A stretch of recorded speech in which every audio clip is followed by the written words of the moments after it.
I adjusted my simple cotton dress, the kind a typical tutor might wear, as I walked into my family's annual reunion dinner.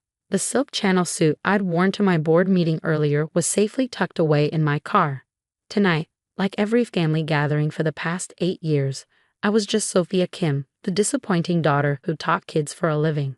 If they only knew that their simple tutor had built EduTech Asia, the fastest-growing education technology company in the continent, that the woman they pitied was worth $3.8 billion on paper. Sophia, my cousin Jenny's voice carried across the restaurant's private room. Still teaching those after-school classes? I smiled, remembering the merger documents I'd signed that morning. A $500 million acquisition of our biggest competitor. Yes, still teaching. My mother hurried over, her face pinched with familiar disappointment. Darling, you know your cousin Michael's company is always hiring. They need someone in HR. I'm happy with my work, Mom. Happy? She lowered her voice. You live in that tiny apartment, drive that old car. Your sister Diane is a senior executive, and you're still tutoring children like a college student. The tiny apartment was actually my cover residence, a modest place I kept for family visits. My real home was a penthouse overlooking Marina Bay. The old car was deliberately chosen to maintain my facade. But they didn't need to know that. Not yet. I took my usual seat at the far end of the table, watching as my siblings and cousins arrived in their designer clothes and luxury cars, eager to share their latest promotions and achievements. Did you hear? Diane announced, smoothing her Prada dress. I just closed the Anderson merger. $10 million deal. Our father beamed. That's my girl, a real businesswoman. I hid my smile behind my water glass. 10 million? I'd spent more than that on office furniture for our new headquarters last week. Speaking of business, my aunt cut in. Did you all see the news about that education technology company? The one that's revolutionizing Asian education. My heart skipped a beat. EduTech Asia. Michael leaned forward. Their valuation just hit $40 billion. Nobody knows who runs it though. The founder keeps their identity secret. I heard it's some genius from Stanford, Jenny added. My kids use their learning platform. It's incredible. If they only knew they were speaking to the genius right now, that their dismissed relative had created the platform that was transforming education across Asia. 8 years earlier, a teaching app. My father's voice dripped with disdain. That's your big business idea? I stood in his home office, clutching my business plan. At 24, fresh out of my master's program in educational technology, I thought I had a shot at convincing him to invest in my startup idea. It's not just an app. I tried to explain. It's an AI-driven adaptive learning platform that personalizes education for each student. The market potential in Asia alone. Enough. He waved his hand dismissively. If you want to waste your time teaching, fine, but don't expect me to throw money at your little hobby. Diane, already a rising star at her consulting firm, smirked from her perch on the leather sofa. Come on, Sophia. Leave the real business to those of us who understand it. I left that office with my dreams intact, but my family relationships fractured. They thought I was choosing a safe, small life. They had no idea I was about to build something revolutionary. The first 2 years were brutal. I tutored during the day to pay bills while coding at night. My tiny studio apartment became a makeshift office with algorithms and user interface designs covering every wall. I changed my name professionally, using my mother's maiden name, Chen, to avoid any connection to my family. Every time they mocked my teaching job at family gatherings, I channeled that energy into building something bigger than they could imagine. The breakthrough came when a small international school in Singapore agreed to pilot my platform. Within 3 months, their students' test scores increased by 40%. 6 months later, they signed a contract to implement the system school-wide. Word spread. More schools signed up. Investors started calling, but I kept my identity hidden, working through carefully constructed corporate veils. The education technology industry was male-dominated, and I knew being a young woman would bring extra scrutiny I didn't need. I watched from afar as my family continued to dismiss my career choices. Each snide comment about just teaching fueled my determination. Each patronizing offer of a real job pushed me to work harder. By year 5, EduTech Asia was valued at $5 billion. Our learning platform was being used in 12 countries. We had offices in Singapore, Hong Kong, and Seoul. The mysterious Ms. Chen was being hailed as a visionary in educational technology. Still, I maintained my cover. At family gatherings, I wore modest clothes and drove an old car. I kept the small apartment where I supposedly lived. I let them believe I was struggling while my actual net worth soared. Sophia, Michael's voice pulled me back to the present. My daughter's struggling with math. Maybe you could tutor her? I'll pay your regular rate. I bit back a laugh. The regular rate for my time these days was $50,000 per consulting hour, when I took meetings at all. Actually, my mother interjected. I've been meaning to talk to you about your future. There's a position opening up in your father's company. Administrative work, but it could lead to something better. I checked my phone discreetly. A message from my CEO about the latest acquisition. Deal's done. Press release goes out tomorrow morning. Tomorrow, after 8 years of hiding, tomorrow everything would change. I appreciate the offer, I said quietly, but I'm doing fine with my teaching. Diane snorted. Fine? You call living in that tiny apartment fine? When was the last time you even took a vacation? Last month, actually, to my private island in the Maldives. But they didn't need to know that. Not until tomorrow. The rest of dinner passed in a blur of subtle digs and patronizing suggestions. I sat quietly, picking at my food, thinking about the press release scheduled for 9 a.m. the next morning. EduTech Asia founder revealed the headlines would read, accompanied by my professional headshot and full biography. The story would detail how a young woman had built an education empire in secret, becoming one of the most successful entrepreneurs in Asian history.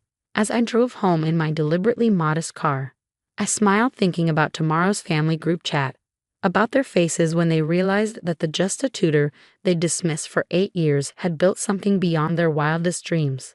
Sometimes the best success is the kind no one sees coming. And tomorrow, they'd see everything. At exactly 9 a.m., I sat in my real office, a sprawling penthouse suite atop EduTech Asia's headquarters, watching multiple screens as the news broke. My PR team had orchestrated everything perfectly, with simultaneous releases across all major business publications in Asia. Education's hidden billionaire. The woman behind EduTech Asia revealed Tutoring Revolution, how Sophia Kim built a $40 billion empire. Meet Ms. Chen, the secret architect of Asia's educational future. My phone started buzzing immediately. I watched as familiar names flashed across the screen. Diane, Michael, Jenny, my parents. I let them go to voicemail, instead focusing on the CNBC interview playing on one of my monitors. In a shocking revelation, EduTech Asia founder Sophia Kim has finally stepped into the public eye. The anchor was saying, the mysterious Ms. Chen, as she was previously known, has built the largest education technology company in Asia while maintaining complete anonymity. My assistant's voice came through the intercom. Ms. Kim, your family is in the lobby. All of them. I smiled, straightening my Armani suit. Send them up in 5 minutes. Let them wait a bit. I used those minutes to prepare myself, looking out over the Singapore skyline from my floor-to-ceiling windows. Behind me, screens displayed our company's global reach, millions of students using our platform across 15 countries, thousands of schools transformed by our technology. The elevator dinged. I heard multiple footsteps, then silence as they entered my office. Hello, family, I said without turning around. I suppose you have questions. Sophia? My father's voice was barely a whisper. This is impossible. I turned slowly, taking in their shocked expressions. My mother had her hand pressed to her mouth. Diane looked like she'd seen a ghost.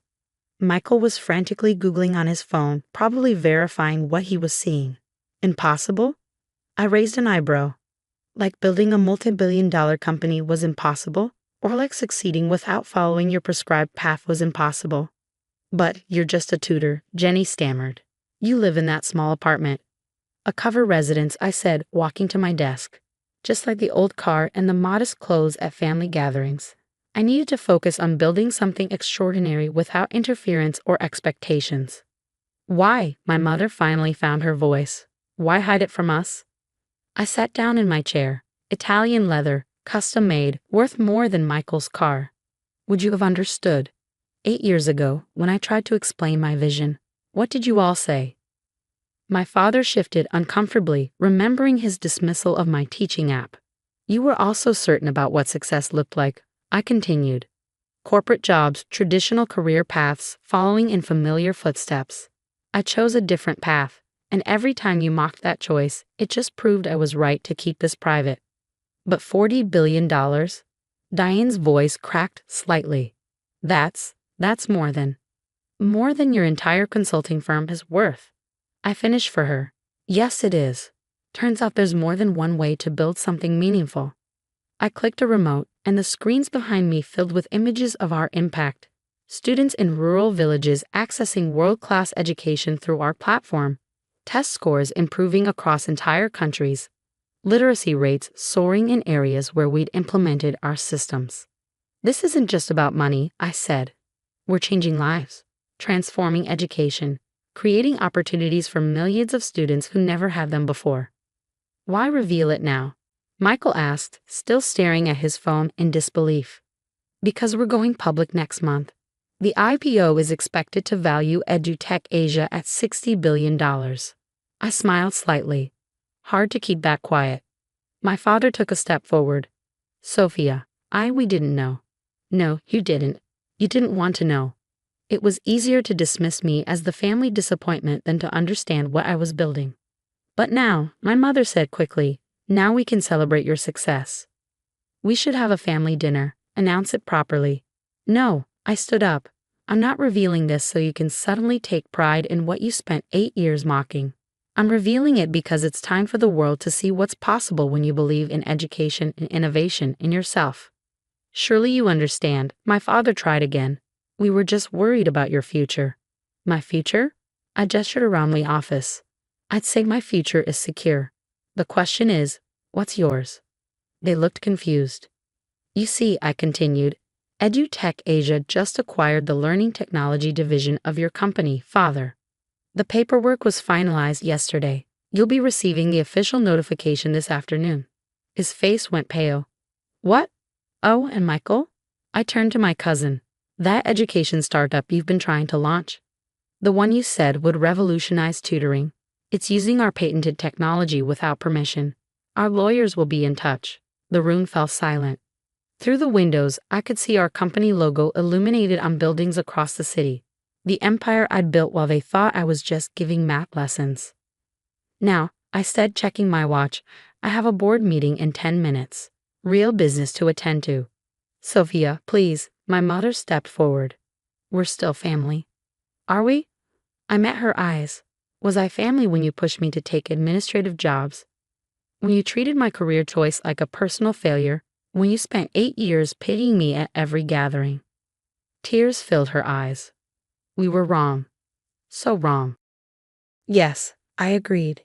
You were. And now you know exactly how wrong. I pressed the intercom. Claire, please show my family out, and hold all their future calls. They can go through proper channels like everyone else. As they were led away, looking shell-shocked and small, my father paused at the door. I don't understand, he said quietly. How did we not see it? Because you weren't looking, I replied. You were too busy telling me what I couldn't do to see what I was actually doing. After they left, I walked back to the windows, looking out over the city I quietly conquered. My phone was still buzzing with messages, extended family members suddenly remembering my existence, old classmates claiming they always knew I'd be successful, distant relatives asking about investment opportunities. I deleted them all. A text from my assistant, your 10 a.m. is here. The Ministry of Education wants to discuss implementing our platform nationwide. I smiled, thinking about how far I'd come from that day in my father's office, clutching my business plan while they all dismissed my dreams. The teaching app they'd mocked was now transforming education across an entire continent. The little hobby they belittled had become a force for global change. My phone buzzed one last time, a message from Diane. I'm so sorry for everything. Can we talk? I thought about it for a moment, then typed back, schedule a meeting through my office, like everyone else does. Sometimes success isn't just about proving others wrong. It's about proving yourself so right that their opinions become irrelevant. Sometimes the best revenge isn't confrontation. It's building something so magnificent that they're forced to confront their own short-sightedness. I straightened my suit and headed to the conference room. I had a meeting to run, an IPO to prepare for, and an education revolution to lead. Let them watch from the sidelines. I had a world to change. The next few months were a whirlwind of media attention and corporate expansion. EduTech Asia's IPO was the largest in Asian history for an education company. My net worth doubled overnight. Business magazines fought for exclusive interviews. Universities asked me to give commencement speeches. Through it all, I maintained my focus on our mission. We launched new initiatives to bring education technology to underserved communities. We developed advanced AI tutoring systems that could adapt to each student's unique learning style. We continued to transform education one classroom at a time. My family made various attempts at reconciliation. My mother sent expensive gifts to my office. I donated them. My father tried to arrange meetings through business contacts. I declined. Diane sent lengthy emails about how proud she was of her brilliant sister. I archived them unread. 6 months after the revelation, I sat in my office reviewing quarterly reports when my assistant announced an unexpected visitor. "There's a young girl here to see you," Claire said. "Says she's your niece, Michael's daughter Amy, the one who needed math tutoring." I remembered Michael's condescending offer at that last family dinner. After a moment's consideration, I said, "Send her in." Amy entered nervously, clutching a tablet. She looked around my office with wide eyes before speaking. "Aunt Sophia, I have been using your learning platform. It's amazing. I went from a C to an A in math, and now I'm thinking about studying computer science in college." I studied her carefully. Here was someone who had actually benefited from what I'd built, who saw the value in education technology not as a business proposition but as a tool for growth. "Sit down, Amy," I said, gesturing to a chair. "Tell me about what you want to learn." For the next hour, I listened as my niece shared her dreams of creating educational games, of making learning more accessible and engaging. She showed me sketches of ideas she had, concepts she'd been too nervous to share with her business-focused family. "They don't understand," she said quietly. "They think technology is just about making money. But you see it differently," I finished for her. "You see how it can change lives." She nodded eagerly. I made a decision. "How would you like to intern here next summer? See how educational technology really works." Her face lit up. "Really? But what about Dad and the family?" "This isn't about them," I said firmly. "It's about you, your potential, and what you want to build." As Amy left my office, clutching her internship offer letter, I thought about cycles breaking, about new generations finding their own paths.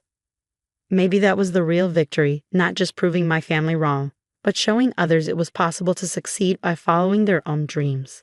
I turned back to my work, to the empire I built while they weren't looking, to the future I was still creating. Sometimes the greatest success isn't in the revelation. It's in what you keep building after everyone finally sees what you've been doing all along.